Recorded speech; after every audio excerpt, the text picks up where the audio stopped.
All right, let's dive right in. Today, we're unpacking a really powerful idea from Andy Core's book, Change Your Day, Not Your Life. The whole concept is, well, it's pretty simple, but it's an absolute game changer. It says that real, lasting motivation doesn't come from these huge, life-altering decisions. Nope, it comes from the tiny, smart changes you make to your day-to-day. So let's get into how that actually works. Okay, just pause for a second and look at this question. Have you ever asked yourself this? Why don't I do what I know I should do? It's that classic frustration, right? You've got the drive, you know exactly what needs to happen, but for some reason, the action just isn't there. The book calls people in this spot strivers, and trust me, it's a super common struggle. So, what is really going on here? What's the missing piece? And that question leads us straight into something the author calls the motivation paradox. And it's this weird, kind of ironic situation where you have these really hardworking, ambitious people, people just like us, who somehow end up living their daily lives in a way that actually works against their own goals. It's like this bizarre cycle of unintentional self-sabotage that you don't even realize you're in. So check out these symptoms. Feeling like you've got no energy, you're constantly distracted, you're busy but you're not actually being productive, or maybe you're so worried about what's coming next that you can't even be present right now. Do any of these ring a bell? Because here's the thing, this isn't about being lazy. Not at all. These are just signs that your approach to making changes is broken. And this is the absolute key. The problem isn't you. It's not your ambition. It's the approach. You see, we've all been sold this idea that to achieve big things, we need to do this massive radical life overhaul all at once. And that's just a recipe for burnout. It almost never works.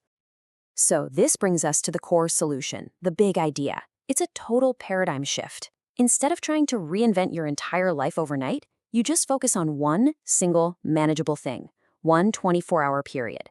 You just focus on changing your day. And you can see the difference right here.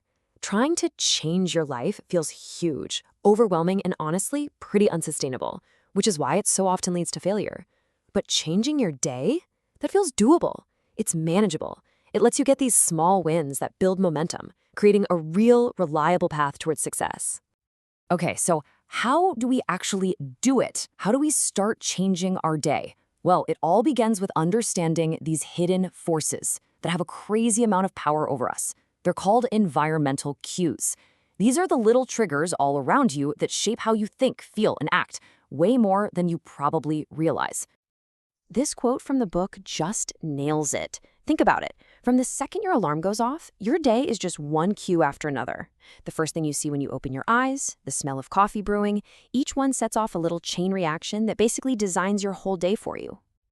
Now, to really get a handle on just how powerful these cues are, there's this incredible story about the illusionist Darren Brown. He gets two top-notch ad executives and gives them a challenge.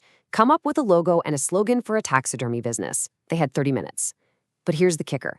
What they didn't know is that Brown had already decided what their brilliant original idea was going to be. And just look at this. After 30 minutes, the ad guys present their big idea. A logo with a bear on a cloud playing a harp. The slogan? Animal Heaven. Pretty creative, right? Well, then Brown opens a sealed envelope he'd had the whole time. And inside was his prediction. A bear on a cloud playing a harp with the slogan, Creature Heaven. It's almost identical. The execs were completely floored. How on earth did he do that? Well, it wasn't mind control. The secret was in the journey they took to get to the meeting. Brown had secretly engineered their whole environment.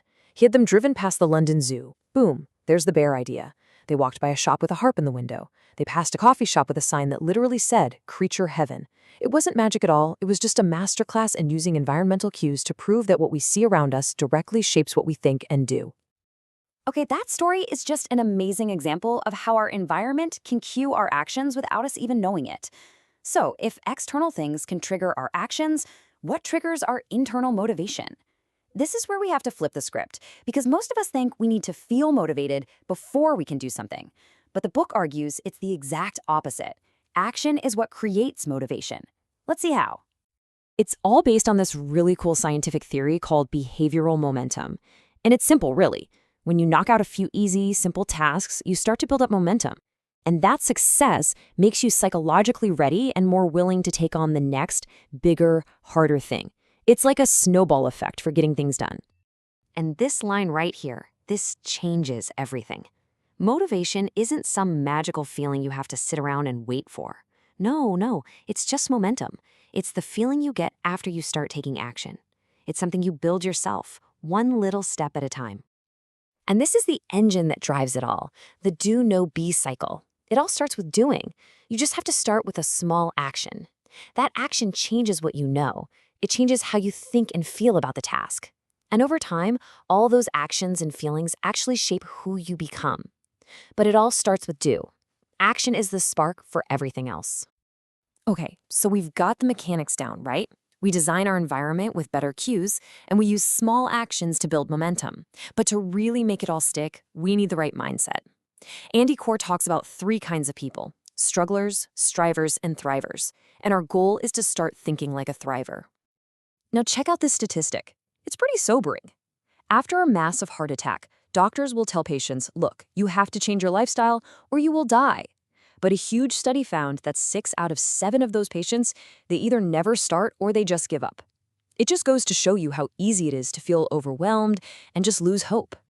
But, and this is so important, 1 out of 7 does make it. One person succeeds. They make the changes and they stick with them. And that one person is where a thriver puts all of their focus. See, this is the thriver's secret weapon. It's a choice. Instead of getting discouraged by the 6 who fail, they look at the one who succeeds. They look for the evidence that change is possible. And that focus builds hope. And hope is the fuel you need for resilience when things inevitably get tough. So the thriver mindset gives us that hope and resilience we need. So now let's put it all together. We've got the mindset, we've got the mechanics of cues and momentum. So how do we build a practical daily framework that actually sets us up to win? This diagram here, the winds of change, is basically our blueprint. On one side, you have the headwind, all the forces holding you back, the ones that make you say, I know I should, I just don't feel like it. And on the other side, you've got the tailwind pushing you forward. That's when your attitude is, of course I'm doing this, it's just what I do. So what creates that tailwind? Well, it really comes down to these 4 things. You need meaning, a really clear why you're doing this. You need energy, both physical and emotional. You absolutely need confidence, that deep down belief that you can do it. And finally, you need patterns. These are the consistent daily routines that make the right choices feel automatic. And that brings us right back to the single most important idea in all of this. Just stop trying to change your entire life. It's too big, it's too much. Instead, start with one small thing. Change one pattern. Just win the day. So I'm going to leave you with this question. Forget about next year, forget about next month, just look at tomorrow. What is one small, simple pattern that you can change in your day that will start building that positive momentum? Because that's where everything begins.